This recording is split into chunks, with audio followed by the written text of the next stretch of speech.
आपका यूनिक प्रज्ञान यूट्यूब परिवार में मैं प्रज्ञान सर हार्दिक स्वागत करता हूं, वंदन करता हूं, अभिनंदन करता हूं। प्यारे साथियों, पाठचर्या होने वाली है काफी महत्वपूर्ण, क्योंकि आज की इस पाठचर्या में हम लोग अध्ययन करने वाले हैं लिंग वचन कारक आज से संबंधित महत्वपूर्ण प्रश्नों का, जो आपके टीजीटी पीजीटी जैसी प्रोक्ता एलडी ग्रेड आज विभिन्न प्रतियोगी परीक्षाओं के अलावा किसी भी वनडे एग्जाम के लिए भी काफी लाभकारी साबित होने वाला है। तो साथियों, आज की इस पाठचर्या को प्रारंभ करें इससे पूर्व अगर वीडियो को पहली बार देख रहे हैं तो आज चैनल पर नए हैं तो कृपया चैनल को सब्सक्राइब, वीडियो को लाइक और शेयर करना बिल्कुल ना भूलें। तो बिना समय गंवाए प्रारंभ करते हैं पाठचर्या को और देखते हैं आज की पाठचर्या का पहला प्रश्न। निम्नलिखित में स्त्रीलिंग शब्द का चयन करना है। आपको बताना है कि इसमें से स्त्रीलिंग शब्द कौन सा है, और इस प्रश्न का जवाब अगर आपने विकल्प ए, विकल्प सी, विकल्प डी को छोड़कर के संध्या विकल्प बी का चयन किया तो बिल्कुल सही जवाब। अगला प्रश्न है कि अप्राणीवाचक शब्दों के लिंग निर्धारण का आधार क्या है। अप्राणीवाचक शब्दों के लिंग निर्धारण का आधार आपको बताना है। प्रश्न संख्या 2 का सही जवाब क्या होगा? जवाब हो जाएगा विकल्प, इसमें उनके साथ प्रयुक्त क्रिया तथा उनके साथ प्रयुक्त विशेषण ए और बी दोनों ही विकल्प इसके राइट आंसर हैं। अगला प्रश्न, निम्नलिखित में से कौन सा शब्द स्त्रीलिंग नहीं है, इसका आपको जवाब बताना है। तो आप जानते हैं मानी, कहानी, रानी स्त्रीलिंग शब्द हैं, जबकि पानी स्त्रीलिंग शब्द नहीं है। विकल्प ए इस प्रश्न का बिल्कुल सही जवाब। अगला प्रश्न, निम्नांकित में से कौन सा शब्द स्त्रीलिंग नहीं है, इसका आपको जवाब बताना है। तो स्त्रीलिंग शब्द इसमें कौन सा नहीं है, और इस प्रश्न का जवाब देखिए सुबह, दोपहर, सांझ ये तीनों शब्द स्त्रीलिंग है, जबकि दिन पुल्लिंग शब्द है। विकल्प डी इसका बिल्कुल सही जवाब। अगला प्रश्न है कि निम्नलिखित में से कौन सा शब्द स्त्रीलिंग नहीं है, इसका आपको जवाब बताना है। इसमें से कौन सा शब्द स्त्रीलिंग नहीं है, इसका आपको जवाब बताना है। प्रश्न संख्या 5 में सही जवाब अगर आपने देखिए निराशा, इच्छा, अंत्येष्टि ये शब्द स्त्रीलिंग शब्द हैं। झुरमुट पुल्लिंग शब्द है। विकल्प ए इसका राइट आंसर है।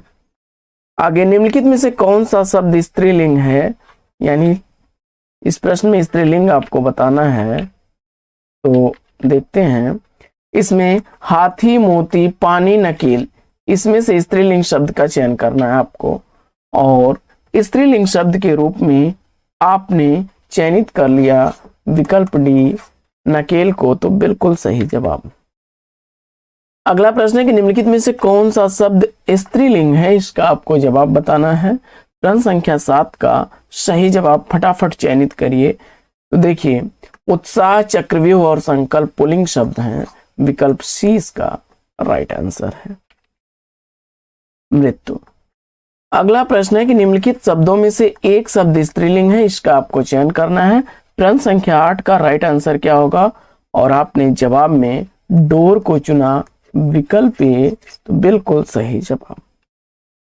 अगला प्रश्न है कि निम्नलिखित में से एक स्त्रीलिंग शब्द है, वह स्त्रीलिंग शब्द कौन सा है, इसका उत्तर बताइए आप फटाफट।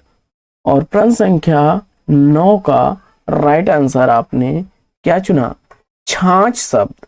छाछ शब्द जो है यह स्त्रीलिंग शब्द है। विकल्प डी इसका बिल्कुल सही जवाब। अगला प्रश्न, निम्नलिखित में से कौन सा शब्द स्त्रीलिंग शब्द नहीं है? तो इसका बड़ा ही आसान सा जवाब है। देखिए रोटी, पूड़ी और नदी तीनों ही कार्यान्त स्त्रीलिंग शब्द हैं। तो विकल्प सी इस प्रश्न का सही जवाब। बढ़ते हैं आगे और देखते हैं प्रश्न संख्या 11। निम्नलिखित शब्दों में से एक का लिंग परिवर्तन प्रचलित नहीं है, तो इसमें से कौन सा ऐसा शब्द है जिसका लिंग परिवर्तन नहीं होता? तो चाचा, चाचा, बहन और भैंसा। भैंसा का भैंस, बहन का भाई और चाचा का चाची लिंग परिवर्तन होता है, लेकिन कोयल का नहीं होगा। विकल्प सी इसका राइट आंसर है। कवि शब्द का स्त्रीलिंग आपको चयनित करना है। कवि शब्द का स्त्रीलिंग क्या बनेगा? तो कवि शब्द का स्त्रीलिंग कवित्री होता है।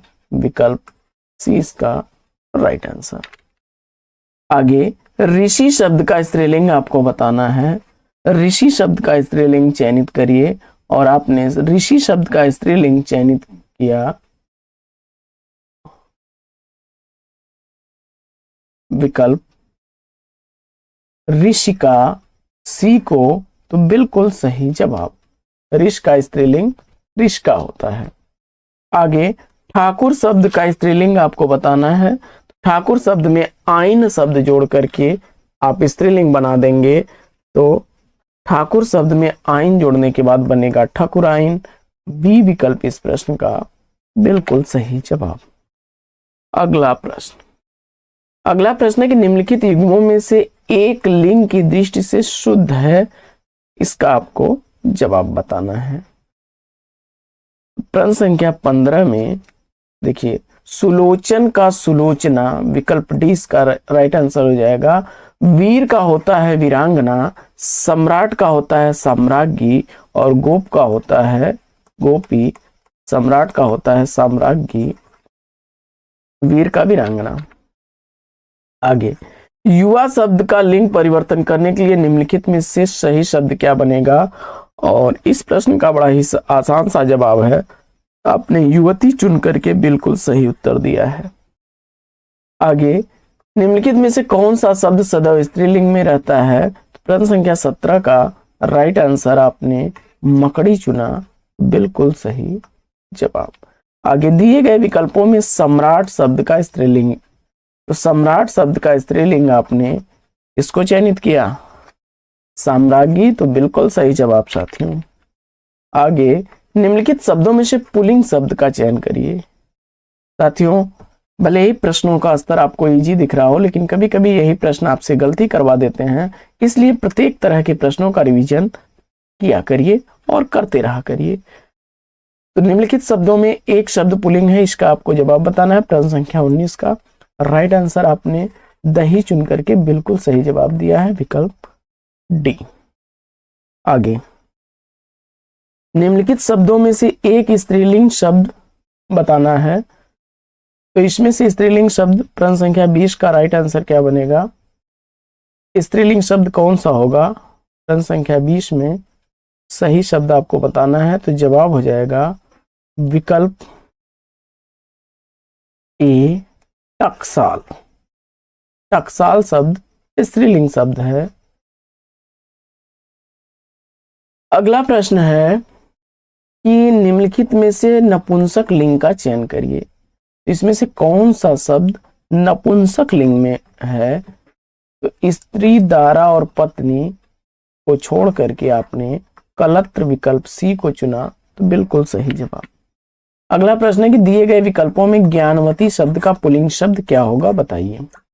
ज्ञानवती शब्द का पुल्लिंग शब्द आपको बताना है। प्रश्न संख्या 22 में राइट आंसर आपने इसको चुना, ज्ञानवान, तो बिल्कुल सही जवाब, विकल्प बी। अगला प्रश्न है कि निम्नलिखित में से कौन सा शब्द पुल्लिंग है, इसका आपको जवाब बताना है। प्रश्न संख्या 23 में पुल्लिंग शब्द कौन सा है, इसका आपको उत्तर बताना है और इस प्रश्न का जवाब आपने चयनित कर लिया, विकल्प बी, व्यय को, बिल्कुल सही जवाब। अगला प्रश्न है कि निम्नलिखित में से पुल्लिंग शब्द कौन सा नहीं है? इसमें से कौन सा शब्द पुल्लिंग नहीं है, इसका आपको जवाब बताना है। प्रश्न संख्या 24 में राइट आंसर आपने नकल शब्द जो है यह स्त्रीलिंग शब्द है, विकल्प सी इसका राइट आंसर है। अगला प्रश्न है कि निम्नलिखित में से पुल्लिंग शब्द कौन सा है, इसका आपको जवाब बताना है। प्रश्न संख्या 25 में पुल्लिंग शब्द चयनित करिए और आपने देखिए सरसों, मकई, मूंग, ये स्त्रीलिंग शब्द हैं, विकल्प 30 का राइट आंसर हो जाएगा सारस।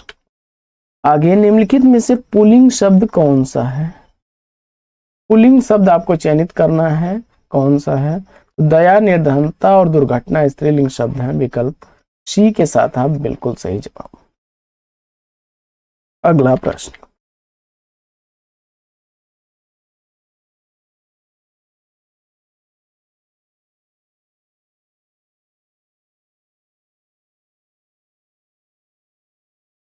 अगला प्रश्न है कि निम्नलिखित में से स्त्रीलिंग शब्द कौन सा है? प्रश्न संख्या 27 में स्त्रीलिंग शब्द का चयन करना है और इस प्रश्न का जवाब आपने चयनित कर लिया। विकल्प ए ऋतु को बिल्कुल सही जवाब। अगला प्रश्न है कि निम्नलिखित में से पुल्लिंग शब्द क्या है? तो इसमें पुल्लिंग शब्द कौन सा है? और जवाब में आपने चयनित कर लिया व्यय, बिल्कुल सही जवाब। प्रश्न संख्या 29 है कि निम्नलिखित शब्दों में से पुल्लिंग शब्द का चयन करिए। फटाफट उत्तर चयनित करिए, इसमें से पुल्लिंग शब्द कौन सा है? और इस प्रश्न का जवाब आपने सूची पत्र को चुना, यह पुल्लिंग है, जबकि संसद, गंगा और किताब ये स्त्रीलिंग है। बाकी लिंग की दृष्टि से दही शब्द क्या है, इसका आपको जवाब बताना है। लिंग की दृष्टि से दही किस लिंग में होगा? और जवाब में आपने पुल्लिंग को चुना, तो बिल्कुल सही जवाब। निम्नलिखित में से पुल्लिंग शब्द कौन सा है? प्रश्न संख्या 31 में पुल्लिंग शब्द के रूप में देखिए सजा, कजा, रजा ये स्त्रीलिंग शब्द हैं। विकल्प ए इसका राइट आंसर है। अगला प्रश्न है निम्नलिखित में से कौन सा शब्द स्त्रीलिंग है? चना, बाजरा और उड़द ये पुल्लिंग शब्द हैं। अरहर शब्द स्त्रीलिंग है। विकल्प बी इसका राइट आंसर है। लिंग किस भाषा का शब्द है, इसका आपको जवाब बताना है। लिंग किस भाषा का शब्द है? प्रश्न संख्या 33 में राइट आंसर क्या आपने चुना? संस्कृत। अगर आपने इसका जवाब चुना है तो सही उत्तर के साथ हैं आप। अगला प्रश्न है निम्नलिखित में से इकारांत संज्ञा यानी स्त्रीलिंग कौन सी नहीं है?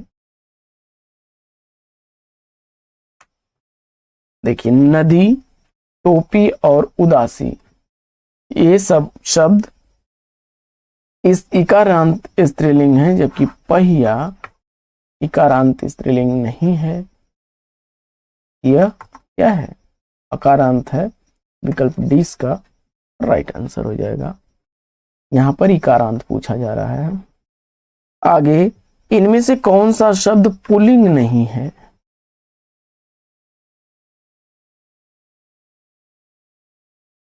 आप जानते हैं आवट शब्द जिन शब्दों के अंत में होता है सामान्यतः वे स्त्रीलिंग होते हैं, जैसे लिखावट, बनावट। विकल्प ए इसका राइट आंसर। बाकी छाता, सूर्य और अमरूद पुल्लिंग शब्द हैं। अगला प्रश्न है कि निम्नलिखित शब्दों में से पुल्लिंग शब्द का चयन करिए। इसमें से पुल्लिंग शब्द कौन सा है? और जवाब में आपने विकल्प चयनित कर लिया दारा को, तो राइट आंसर है आपका। अगला प्रश्न निम्नलिखित में से कौन सा शब्द पुल्लिंग है? प्रश्न संख्या 37।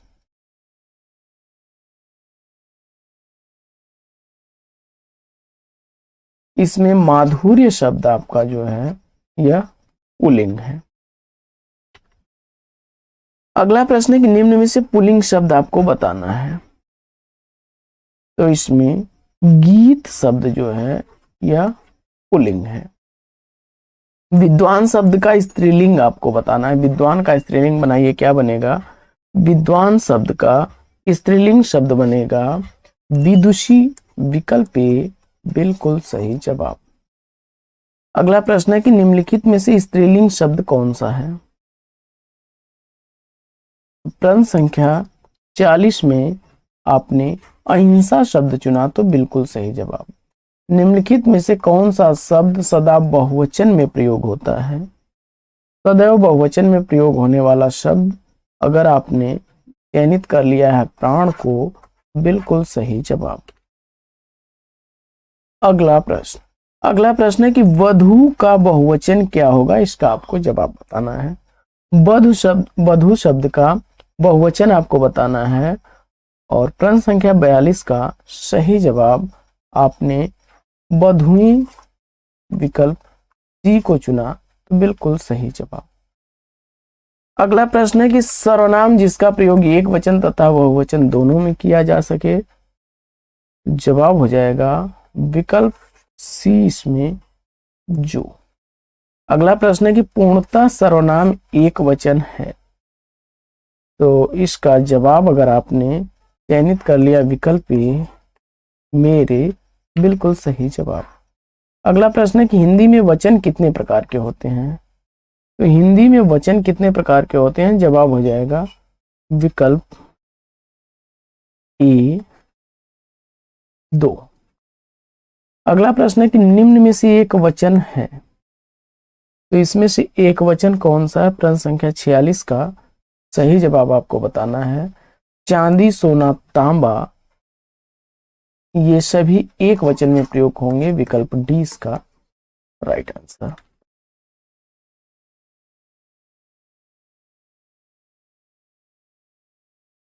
देखते हैं अगला प्रश्न। अगला प्रश्न है कि निम्नलिखित में से बहुवचन शब्द कौन सा है। बहुवचन शब्द के रूप में देखिए होश, दर्शन और हस्ताक्षर सभी शब्द जो हैं सदैव बहुवचन में प्रयुक्त होते हैं। जनता शब्द में वचन आपको बताना है, जनता शब्द में वचन आपको बताना है, तो जनता एक वचन शब्द है, विकल्प ये इस प्रश्न का बिल्कुल सही जवाब। अगला प्रश्न, विकारी पदों के जिस रूप में किसी को एक से अधिक संख्या का बोध हो उसे क्या कहते हैं। विकारी पद के जिस रूप में किसी की एक से अधिक संख्या का बोध हो उसे क्या कहेंगे, जवाब हो जाएगा उसको बहुवचन कहते हैं, विकल्प 20 का सही जवाब। अगला प्रश्न है कि विकारी पद के जिस रूप से किसी एक संख्या का बोध हो उसे क्या कहते हैं, बड़ा ही आसान सा जवाब है, वह एक वचन होगा, एक से अधिक का बोध होगा बहुवचन होगा। आगे, बस्ता इस शब्द में वचन है, बस्ता शब्द में कौन सा वचन है, बस्ता एक वचन, विकल्प ए इसका राइट आंसर है। निम्नलिखित में से बहुवचन शब्द कौन सा है, तो प्रश्न संख्या 52 में लेखक, गुरु और युवा एक वचन में है, भक्त जन चुना आपने डी विकल्प को, बिल्कुल सही जवाब। प्रश्न संख्या 53 है कि निम्न में से बहुवचन नहीं है, तो इसमें से कौन सा शब्द बहुवचन नहीं है। प्रश्न संख्या 53 में बहुवचन शब्द कौन सा नहीं है, जवाब में आपने अधिकारी को चुना, तो बिल्कुल सही जवाब। कारक के भेद, तो कारक के मुख्यतः 8 भेद होते हैं, विकल्प डी इसका राइट आंसर है। आचार्य किशोरीदास वाजपेयी के मत से हिंदी में कितने कारक होते हैं, आचार्य किशोरीदास वाजपेयी के अनुसार हिंदी में 6 कारक होते, विकल्प ए इसका राइट आंसर। आगे, कर्म कारक के लिए प्रयुक्त होने वाला चिन्ह कौन सा है, कर्म कारक के लिए प्रयुक्त होने वाला चिन्ह, कर्ता ने कर्म को, डी विकल्प इसका राइट आंसर है।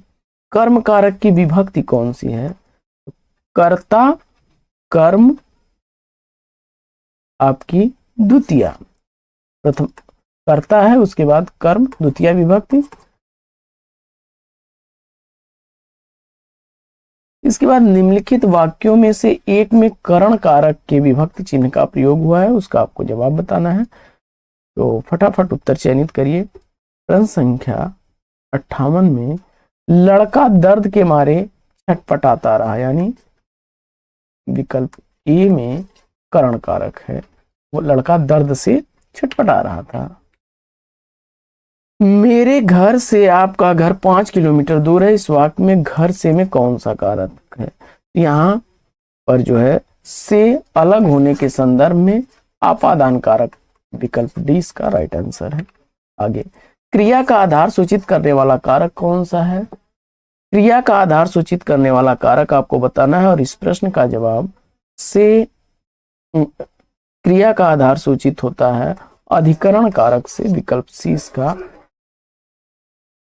राइट आंसर हो जाएगा। मेप है पर। तोता डाल पर बैठा है, इसमें कौन सा कारक है? तोता डाल पर बैठा है, इसमें अधिकरण कारक है। विकल्प सी इसका राइट आंसर है। वह कार मेरी है, इस वाक्य में कारक आपको बताना है। वह कार मेरी है, इसमें कौन सा कारक है?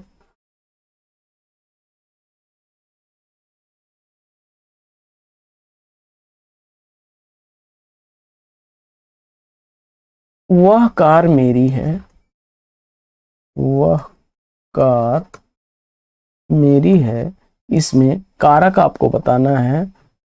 तो इस प्रश्न का जवाब आपने संबंध कारक चुना, बिल्कुल सही जवाब। अगला प्रश्न है कि निम्नलिखित में से एक में करण कारक की विभक्ति चिन्ह का प्रयोग हुआ है, इसका आपको जवाब बताना है। प्रश्न संख्या 63 में पैरों से चलना, प्राणों से चलना जीवन, पैरों से चलना यात्रा, समुदाय से चलना समाज और देश और काल से चलना इतिहास कहलाता है। विकल्प ए इसका राइट आंसर है। बाकी यहाँ आकाश से गिरी बूंद, आकाश से बूंद अलग हो जा रही है, कहीं विष तो कहीं कीचड़ बनी। रेल से मुसाफिर उतर रहा है तो वह भी क्या है, अलग हो जा रहा है। और पेड़ से गिरता सेब, यानी यहाँ भी अलग होने के संदर्भ में है। तो यहाँ पर तीनों में जो है आपादान कारक होंगे, यहाँ पर करण कारक है। विकल्प ए। इसके बाद दशरथ के पुत्र राम ने रावण को मारा, इस वाक्य में कौन सा पद कारक बनने की कम योग्यता रखता है? तो इसमें विकल्प ए राइट आंसर हो जाएगा, राम। अगला प्रश्न है कि पेड़ से पत्ते गिरते हैं, हमें कारक बताना है आपको। तो पत्ते पेड़ से गिर करके क्या हो रहे हैं, अलग हो जा रहे हैं। पत्ते पेड़ से गिर करके अलग हो रहे हैं, तो से अलग होने के संदर्भ में विकल्प बी इसका राइट आंसर आपादान कारक होगा। आपादान कारक इसमें से किस वाक्य में है? तो आपादान से अलग होने के संदर्भ में वृक्ष से पत्ते गिरते हैं। विकल्प ए इसका राइट आंसर है। आगे करण कारक किस वाक्य में है?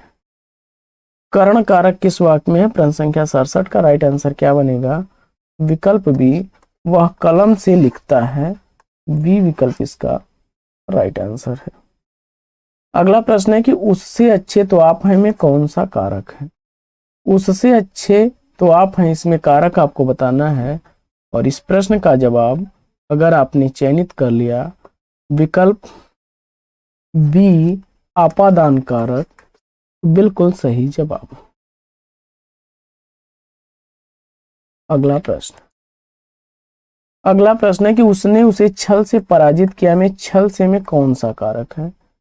इस प्रश्न का जवाब अगर आपने चुन लिया, विकल्प बी करण कारक को, बिल्कुल सही जवाब। अगला प्रश्न है कि वह घर से बाहर गया, इस वाक्य में कौन सा कारक है? तो प्रश्न संख्या 70 में राइट आंसर अगर आपने चुना, विकल्प डी आपादान कारक, तो बिल्कुल सही जवाब। अगला प्रश्न साथियों कि बच्चे बस से पाठशाला जाते हैं, इस वाक्य में कौन सा कारक है? बच्चे बस से पाठशाला जाते हैं, तो यहां पर करण कारक होगा। विकल्प डी इसका राइट आंसर है। राम की गाय चरती है, इस वाक्य में कौन सा कारक है? राम की गाय चरती है, इस वाक्य में कारक के रूप में आपने संबंध कारक चुना, बिल्कुल सही जवाब। अगला प्रश्न है कि वह अगले साल आएगा, इस वाक्य में कौन सा कारक है? तो प्रश्न संख्या जो है 73 का राइट आंसर आपने चयनित कर लिया, अधिकरण, बिल्कुल सही जवाब। एक समय पर आ जाना में कौन सा कारक है? जवाब हो जाएगा अधिकरण कारक। विकल्प डी इसका राइट आंसर। समत शब्द के तृतीय विभक्ति का रूप क्या होगा? तो जवाब हो जाएगा मया अवाभ्याम अस्माभि, विकल्प बी बिल्कुल सही जवाब। अगला प्रश्न है राम शब्द के षष्ठी एक वचन का रूप क्या होगा? तो राम शब्द के षष्ठी एक वचन का रूप अगर आपने रामस्य चुना है तो बी विकल्प बिल्कुल सही जवाब है। अगला प्रश्न है कि रामायण शब्द रूप में कौन सी विभक्ति है? रामायण शब्द रूप में अगर विभक्ति आपने चुन लिया है तृतीया, तो पृष्ठी 2011 का पूछा गया प्रश्न है, सी विकल्प के साथ बिल्कुल राइट आंसर के साथ हैं आप। अगला प्रश्न है कि सरिते शब्द रूप में कौन सी विभक्ति है? इसका आपको जवाब बताना है और इस प्रश्न का उत्तर अगर आपने चतुर्थी चुना होगा तो बिल्कुल सही जवाब के साथ है, टीएसटी 2011 का पूछा गया प्रश्न है। अगला प्रश्न, जगत शब्द रूप में कौन सा वचन है? तो जगता शब्द जो है यह एक वचन का रूप है, ए विकल्प इसका राइट आंसर है। अगला प्रश्न है कि निम्नलिखित वाक्यों में शुद्ध कौन सा है?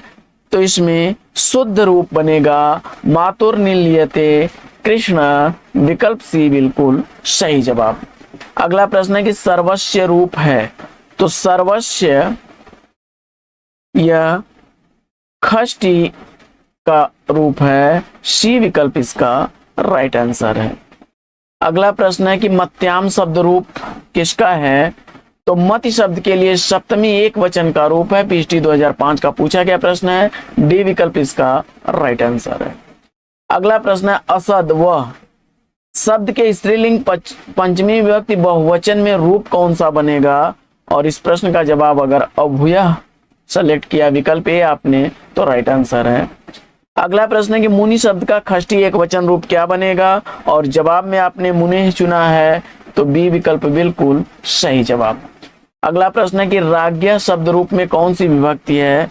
तो राज्ञा शब्द रूप में विभक्त के रूप में आपने चयनित कर लिया तृतीया, तो ए विकल्प बिल्कुल राइट आंसर है। अगला प्रश्न है कि युष्मत शब्द में सप्तमी विभक्ति में दिए गए रूपों में गलत कौन सा है? इसका आपको जवाब बताना है और प्रश्न संख्या 112 का अगर राइट आंसर आपने चुना है विकल्प ए तो बिल्कुल सही जवाब के साथ है। अगला प्रश्न, अस्मत् शब्द के पंचमी विभक्ति में दिए हुए रूपों में कौन सा गलत है? इसका आपको जवाब बताना है और इस प्रश्न का जवाब अगर आपने विकल्प ए, विकल्प सी, विकल्प बी को छोड़ करके विकल्प डी को चुना है तो राइट आंसर के साथ हैं आप। अगला प्रश्न है कि आत्मन शब्द के चतुर्थी बहुवचन का रूप क्या बनेगा? और जवाब में अगर आपने आत्मभ्य विकल्प बी को चुना तो राइट आंसर के साथ हैं आप।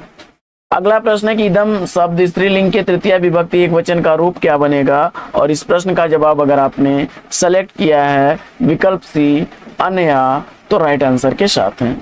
अगला प्रश्न, सर्वस्य सर्वज्ञो सर्वेशाम किस विभक्ति के एक वचन द्विवचन और बहुवचन के रूप हैं? और इस प्रश्न का जवाब अगर आपने षष्ठी चुना है तो बिल्कुल सही उत्तर के साथ हैं आप। जेएससी प्रवक्ता परीक्षा 2012 का पूछा गया प्रश्न है। अगला प्रश्न है कि हरि शब्द सप्तमी बहुवचन रूप क्या बनेगा? हरि शब्द के सप्तमी का बहुवचन रूप आपने अगर हरीश चुना है सी विकल्प को तो राइट आंसर के साथ हैं आप। अगला प्रश्न है कि अस्मदमय शब्द तृतीय बहुवचन रूप क्या बनेगा? तो प्रश्न संख्या 118 का राइट आंसर अगर आपने चुन लिया अस्माभि डी विकल्प को तो बिल्कुल सही जवाब के साथ हैं आप। अगला प्रश्न, हरिणा हरिभ्याम हरिभ्य किस विभक्ति के एक वचन द्विवचन और बहुवचन के रूप हैं? और इस प्रश्न का जवाब अगर आपने चयनित कर लिया विकल्प सी तृतीया तो राइट आंसर के साथ हैं आप। अगला प्रश्न है कि नामन शब्द के चतुर्थी विभक्ति एक वचन द्विवचन और बहुवचन का रूप क्या बनेगा? और इस प्रश्न का जवाब अगर आपने विकल्प डी चुना है नामने नामाभ्याम नामेभ्य तो बिल्कुल राइट आंसर के साथ है। अगला प्रश्न है कि गुरु शब्द में गुरु शब्द के किस विभक्ति का रूप है? और इस प्रश्न का जवाब अगर पंचमी आपने सेलेक्ट किया तो विकल्प ए बिल्कुल सही जवाब। अगला प्रश्न है कि युष्मत शब्द का षष्ठी एक वचन रूप क्या होगा? तो युष्मत शब्द का षष्ठी एक वचन रूप बनेगा विकल्प बी तो। अगला प्रश्न है कि आत्मन शब्द चतुर्थी विभक्ति का द्विवचन रूप क्या बनेगा? और जवाब हो जाएगा इसका विकल्प ए आत्माभ्याम, विकल्प ए इसका राइट आंसर है। अगला प्रश्न है कि युष्मत शब्द के तृतीया एक वचन का रूप क्या बनेगा? तो इस प्रश्न का जवाब हो जाएगा विकल्प सी, त्वाय। सी विकल्प इसका राइट आंसर है। अगला प्रश्न है कि सूची 1 का 2 के साथ मिलान करिए और दिए गए कोड से सही विकल्प का चयन कीजिए। तो इसमें लट लकार यह वर्तमान काल का बोधक है, तो वहीं लोट लकार आज्ञार्थक रूप में है, लंग लकार आपका भूतकाल होता है और लिट लकार भविष्य काल होता है। विकल्प इसका बनेगा 2 3 2 3 4 1। विकल्प डी इसका राइट आंसर हो जाएगा। अगला प्रश्न है कि राम शब्द का तृतीया द्विवचन रूप क्या बनेगा? तो राम शब्द का तृतीया द्विवचन रूप आपने रामाभ्याम सेलेक्ट किया, तो ए विकल्प बिल्कुल राइट आंसर है। अगला प्रश्न है कि अकरोह रूप है किसका? तो जवाब हो जाएगा क्री धातु के लंग लकार मध्यम पुरुष एक वचन का। विकल्प बी बिल्कुल सही जवाब। अगला प्रश्न है कि पठ धातु के वर्तमान काल में मध्यम पुरुष की एक वचन का रूप क्या बनेगा? तो जवाब हो जाएगा पठसी। बी विकल्प इसका सही जवाब। अगला प्रश्न है कि तिष्ठति धातु रूप में कौन सा लकार है? और इसका जवाब अगर आपने सेलेक्ट कर लिया विकल्प ए लट लकार, तो राइट आंसर के साथ है। अगला प्रश्न है कि अपिबत धातु रूप में कौन सा लकार है? तो जवाब हो जाएगा लंग लकार। विकल्प ए इसका सही जवाब। अगला प्रश्न है कि वेद से आख्यात पद में कौन सा लकार है? और इस प्रश्न का जवाब अगर आपने विकल्प ए चुना, तो राइट आंसर के साथ हैं आप। अगला प्रश्न, दू धातु के लट लकार मध्यम पुरुष एक वचन का रूप क्या बनेगा? तो जवाब हो जाएगा धोक्षी। विकल्प ए इसका राइट आंसर है। अगला प्रश्न है कि लिट लकार किस काल का बोधक है? तो लिट लकार भविष्य काल का बोधक है। सी विकल्प इसका राइट आंसर है। अगला प्रश्न है कि वभू धातु रूप किस लकार का है? तो जवाब हो जाएगा लिट लकार। सी विकल्प इसका राइट आंसर है। अगला प्रश्न है कि लोट लकार का प्रयोग किस अर्थ में होता है? तो जवाब हो जाएगा आज्ञा या आशीर्वाद के लिए। सी विकल्प इसका सही उत्तर है। अगला प्रश्न है कि पट धातु में लंग लकार उत्तम पुरुष बहुवचन का रूप निम्नलिखित में से कौन सा होगा? तो जवाब हो जाएगा विकल्प ए अपठाम। अगला प्रश्न, नी धातु के लंग लकार मध्यम पुरुष एक वचन का रूप निम्नलिखित में से कौन सा होगा? तो जवाब हो जाएगा विकल्प डी अनया। अगला प्रश्न है कि कादंबरी किसकी रचना है? तो कादंबरी के रचनाकार बाणभट्ट हैं। बी विकल्प इसका सही जवाब। अगला प्रश्न है कि स्था धातु लंग लकार मध्यम पुरुष बहुवचन का रूप क्या बनेगा? तो जवाब हो जाएगा विकल्प डी अतिष्ठत। अगला प्रश्न है कि गमिष्यति धातु रूप में कौन सा काल है? तो जवाब हो जाएगा विकल्प सी भविष्यत काल। अगला प्रश्न है कि वह बालक उद्यान में विचरण करता है। इस वाक्य में संस्कृत में सही अनुवाद क्या होगा? तो जवाब हो जाएगा विकल्प डी स बालका उद्याने विहरति। विकल्प डी इसका राइट आंसर हो जाएगा। अगला प्रश्न है कि शुद्ध वाक्य का चयन करना है आपको। तो इसमें से शुद्ध वाक्य के रूप में अगर आपने चयनित कर लिया ग्रामम परितः वृक्षा सन्ति, तो राइट आंसर हो जाएगा आपका। अगला प्रश्न है कि पठ धातु परमस्मैदी लिट लकार के उत्तम पुरुष एक वचन का रूप कौन सा है? और जवाब में अगर आपने पठिष्यामि चुना है, तो डी विकल्प बिल्कुल सही जवाब। अगला प्रश्न है कि हंस धातु के लंग लकार मध्यम पुरुष द्विवचन का रूप क्या बनेगा? तो जवाब हो जाएगा विकल्प बी अहस्तम। बी विकल्प इसका राइट आंसर है। अगला प्रश्न है कि रामेण बाणेन हतो बाली इत्यस्य साधकतम कर्णयम इति सूत्रस्य गतार्थता कस्मिन् पदे विद्यते। तो इसमें जो है प्रश्न संख्या 145 का राइट आंसर बनेगा बाणेन। विकल्प 20 का राइट आंसर है। और अगला प्रश्न है कि रुच धातोर योगे का विभक्ति भवति। तो इसका जवाब हो जाएगा विकल्प डी चतुर्थी। अगला प्रश्न है कि कर्मवाच्य और भाववाच्य में कर्ता में कौन सी विभक्ति होती है? तो जवाब हो जाएगा तृतीया, विकल्प सी इसका राइट आंसर है। अगला प्रश्न है कि किस अर्थ में प्रथमा विभक्ति नहीं होती है? इसका आपको जवाब बताना है और प्रश्न संख्या 148 का जवाब अगर आपने चयनित कर लिया विकल्प सी हित तो राइट आंसर है आपका। अगला प्रश्न है कि कौन सा वाक्य इसमें से शुद्ध है? इसका आपको जवाब बताना है। तो शुद्ध वाक्य इसमें रजकस्य वस्त्रम ददाति, विकल्प डी राइट आंसर है। अगला प्रश्न है कि रुच्यर्थानाम प्रियमाण, यह सूत्र किस विभक्ति के लिए है? तो जवाब हो जाएगा विकल्प सी चतुर्थी। और अगला प्रश्न है कि यतश्च निर्धारणम किन विभक्ति का विधायक है? तो जवाब हो जाएगा षष्ठमी सप्तमी, सी विकल्प इसका राइट आंसर हो जाएगा। तो साथियों आज की पाठचर्या लेगी यहीं पर विराम। वीडियो अगर अच्छा लगा हो तो वीडियो को लाइक और शेयर कर दीजिए। चैनल पर पहली बार है तो चैनल को सब्सक्राइब कर लीजिए।